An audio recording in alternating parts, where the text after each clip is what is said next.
Estamos aquí con la doctora Claudia Sheinbaum. Ella es aspirante a la candidatura de Morena a la presidencia de la República. Está de visita por Aguascalientes. Doctora Claudia Sheinbaum, bienvenida siempre. Muchas gracias. Gracias. Gracias, al contrario, por darnos estos minutos. Sé que son muy recortados los tiempos que tiene aquí, pero pues vamos de lleno, ¿no? Hemos escuchado el discurso de Claudia, pues realmente muy parecido al del presidente Andrés Manuel López Obrador.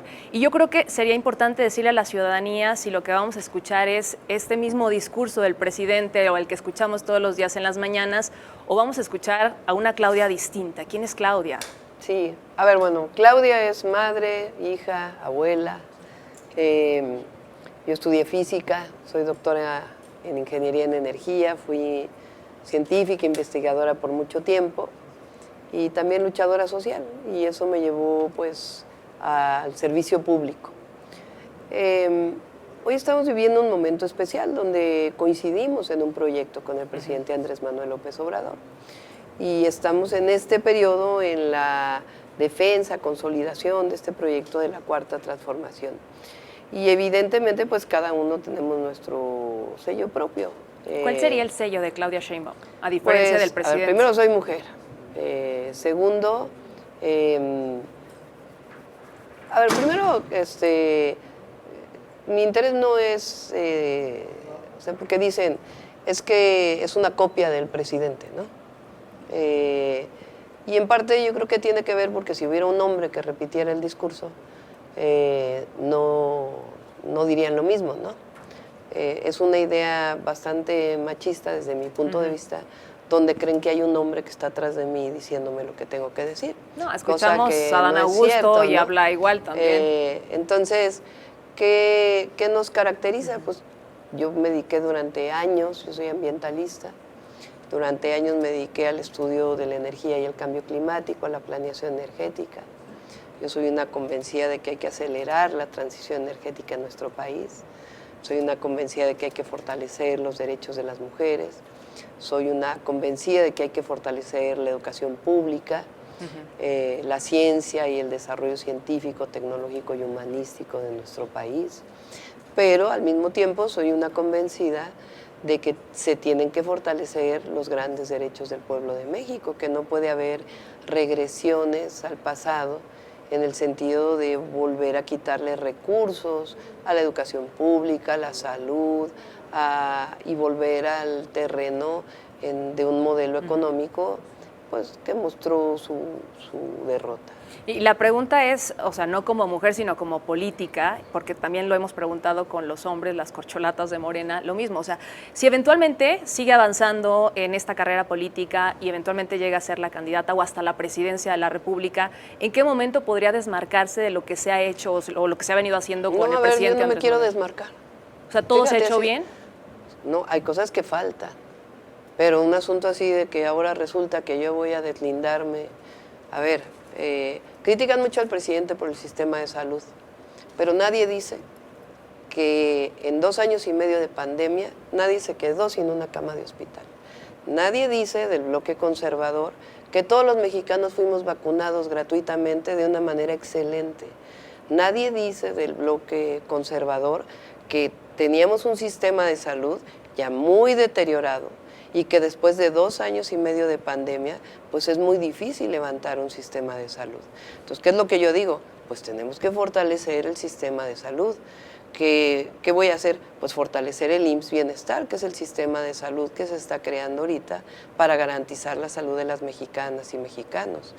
Si tú me preguntas, ¿estás de acuerdo en que haya una planta solar en Puerto Peñasco, la más grande de América Latina?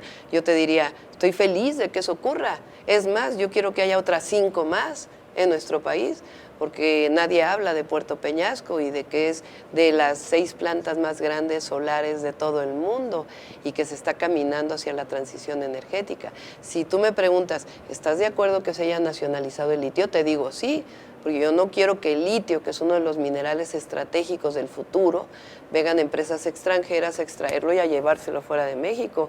Yo quiero que ese litio se quede aquí para el desarrollo nacional. Entonces, tú dime, ¿en qué me quiero deslindar? No, más bien lo que yo digo es, son 4 años y medio en donde ha habido cambios importantísimos y, por supuesto, la segunda fase de lo que viene, pues tenemos que fortalecer lo que ha habido y caminar hacia el futuro del país. Por ejemplo, en el tema de seguridad, o sea, podríamos abordar el tema en Aguascalientes. Hay 4 aguascalienses desaparecidos en Zacatecas desde hace semanas que fueron nada más a trabajar. Hace muy poquito también un empresario que le roban una madrina todos sus vehículos nuevos. Estuvo cerrada la carretera durante media hora cuando había 20 minutos pues un cuartel de la Guardia Nacional. Hace unos días el secuestro de todos estos funcionarios. O sea, ¿qué le diría a esas familias? Porque no sé si se Pues puede te puedo defender contar realmente lo que yo hice la en la estrategia ciudad. de seguridad. Te puedo contar lo que yo hice en la seguridad. Pero Sí. a nivel federal. Bueno, te puedo contar lo que yo hice en la ciudad. O sea, porque O sea, también en tú me esa estás parte, diciendo claro. que te cuente qué hemos hecho, ¿no? Entonces, en la Ciudad de México yo logré bajar la incidencia delictiva en más del 50%.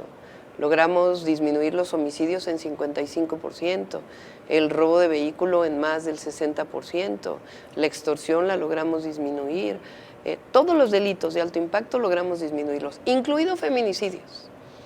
¿Cómo lo hicimos? Pues con una estrategia integral, porque a veces, mira, se habla mucho de lo que puede hacer la federación, pero los estados también pueden hacer muchas cosas. ¿Qué estrategia hicimos? Nosotros hicimos una estrategia de atención a las causas, porque no se puede tener una estrategia de seguridad sin la prevención y sin sacar a los jóvenes de la delincuencia. Yo hice 2 universidades públicas en la Ciudad de México en 4 años y medio. Generamos un programa que se llama Pilares, 294 centros comunitarios para atender a los jóvenes. Sacamos a 11,000 jóvenes de la delincuencia en la ciudad y al mismo tiempo fortalecimos a la policía, aumenté en 54% el salario de la policía, le dimos a la policía la capacidad de hacer investigación e inteligencia, nos coordinamos con la Fiscalía General de Justicia de la ciudad y con el Poder Judicial, que por cierto, el Poder Judicial nunca queda en el discurso de la seguridad y la paz en nuestro país. ¿Y dónde están las cantidad de amparos que hacen para delincuentes de cuello blanco y otros delincuentes que salen y se lavan las manos como si fuera un asunto solo de la Fiscalía o del Poder Ejecutivo y la Guardia Nacional y las policías? Entonces, en la medida que haya una cooperación y donde todos contribuyamos a la paz, en esa medida vamos a ir disminuyendo los delitos. Y en el país, en muchos lugares, se ha logrado disminuir la delincuencia. En un caso, la Ciudad de México. Pero a ver, esto lo dice como jefa de gobierno, pero entonces en ese punto, en el tema de la estrategia de seguridad federal, ¿lo haría distinto? Pues digamos que fortaleceríamos las 2 partes, la atención a las causas y la cero impunidad. ¿Le gusta este discurso de abrazos y no balazos o de acusarlo con los padres o con los abuelos? A ver, es que se minimiza mucho el discurso del presidente. Hubo una guerra contra el narco en este país, que encabezó Felipe Calderón, con un secretario de Seguridad Pública que hoy está preso por narcotraficante. Pero ya nadie habla de eso. ¿Cómo? Ellos fueron los que hicieron que se violentara todo el país, que se llenara de sangre. Una locomotora que viene a toda velocidad, cambiar esa velocidad en una situación de guerra que se impuso en nuestro país, no es fácil terminarla en 4 años. Entonces, cuando habla de abrazos, no balazos, es en contradicción a la guerra. Nosotros queremos construir la paz, no queremos la guerra. No más guerra contra el narco, eso fracasó y nos tiene en el momento en el que estamos viviendo. Aunque hay narcos en guerra contra ciudadanos. La construcción de la paz. Sí, pero no es matar, no es mates en caliente, porque la guerra quiere decir eso, que no hay justicia. Nosotros luchamos por la justicia en todos los sentidos, la justicia social y un verdadero poder judicial que haga justicia en este país. Entonces, ¿qué es lo que proponemos? Por supuesto que atender a las causas y darle posibilidad a los jóvenes de que tengan escuela, de que tengan trabajo, de que tengan una vida digna, de que tengan esperanza, es la mejor solución de largo plazo a cualquier forma de violencia, es decir, desarrollo con bienestar. Si no hay justicia social, nunca va a haber seguridad. Y el modelo anterior lo que provocó fue una injusticia social tremenda. Mira los salarios medios de Aguascalientes. Son de los más bajos del país. El salario medio en la Ciudad de México es el más alto de todo el país, porque es un modelo de desarrollo distinto. Mientras los salarios sigan siendo bajos y ese sea el modelo de desarrollo que se impone, va a seguir habiendo inseguridad, porque no hay justicia. Y al mismo tiempo hay que fortalecer la Guardia Nacional, hay que fortalecer su vínculo con la Fiscalía General de la República, hay que fortalecer con las policías estatales y hay que fortalecer al Poder Judicial para que realmente podamos tener una situación de justicia. ¿Y hasta cuándo va a durar esa herencia maldita que le llaman, que viene desde Felipe Calderón y tal vez antes? Pues está disminuyendo la delincuencia. ¿Pero en cuánto tiempo podríamos decir se logró eliminar esa herencia? Pues se tiene que ir disminuyendo. En muchos lugares del país, muchísimos lugares del país lo redujimos. Ahí está la Ciudad de México. Ahí tienes un estado como Veracruz que tenía 10 homicidios diarios. Ahí tienes muchas otras entidades de la República que tenían muchísimos homicidios y que hoy están disminuyendo. Aunque aún así en cifras todavía vamos altos, mucho más altos. No, va hacia abajo. En cifra global. Sí, pero va hacia abajo. O sea, porque yo soy física. No es lo mismo solamente la cifra global que la velocidad a la que vas y la dirección de la velocidad, porque hay dirección en la velocidad y la dirección puede ir acelerando o puede ir desacelerando. Y lo que está pasando en México es que se está desacelerando esa terrible velocidad y esa aceleración que teníamos en nuestro país de una terrible violencia. Entonces yo por eso digo, es atención a las causas, a los jóvenes, y al mismo tiempo, o sea, ¿cómo es posible que aquí, por ejemplo, jóvenes que quieran estudiar en la universidad no la puedan estudiar? Yo creo que todos los jóvenes que quieren estudiar la universidad tienen el derecho de hacerlo. Y al mismo tiempo, pues la cero impunidad y seguir trabajando en eso. Y antes de concluir, doctora Claudia Sheinbaum, usted mencionaba hace unos momentos el tema de cómo ha sido el golpeteo político hacia las mujeres. El hecho de que digan que es la favorita, que está siendo favorecida, que no hay piso parejo. Tenemos a un Marcelo Ebrard que un día sí y al día siguiente también pues ha mencionado pues que Claudia Sheinbaum está por encima porque no hay piso parejo y demás. A un Adán Augusto hablando del tema, a un Ricardo Monreal ni se diga hablando del tema. O sea, ¿esto es parte del machismo del que hablaba hace unos momentos? Bueno, pues más bien es que soy la puntera también. Entonces, pues obviamente ellos lo que buscan pues es que... Están enojados. Es bajar a la puntera, ¿verdad? Pero vamos a ganar. ¿Pero es parte del machismo? Pues también hay una parte de que no se pueden explicar que una mujer vaya arriba en las encuestas. Pero con todo y eso va a haber unidad en nuestro movimiento. Y con ese mismo golpeteo lo están haciendo ahora con Xóchitl Gálvez, que pues se acaba de levantar la mano y le dicen también es la impuesta por los neoliberales. ¿Es como el momento del golpeteo a las mujeres? No, es distinto. Te voy a decir por qué. Porque allá hay mucha simulación. ¿En qué sentido? Ellos quieren simular que están haciendo un frente ciudadano frente a la Cuarta Transformación. Pero en ese frente ciudadano casualmente hoy está coordinando el proyecto de nación, pues el más neoliberal de todos los neoliberales, Gurría, el responsable en parte del FOBAPROA, de la privatización de los ferrocarriles, el que defiende el neoliberalismo a capa y espada, o sea, el pasado. Tienes una persona como Claudio X González, que ya sabemos que representa, que es el pasado.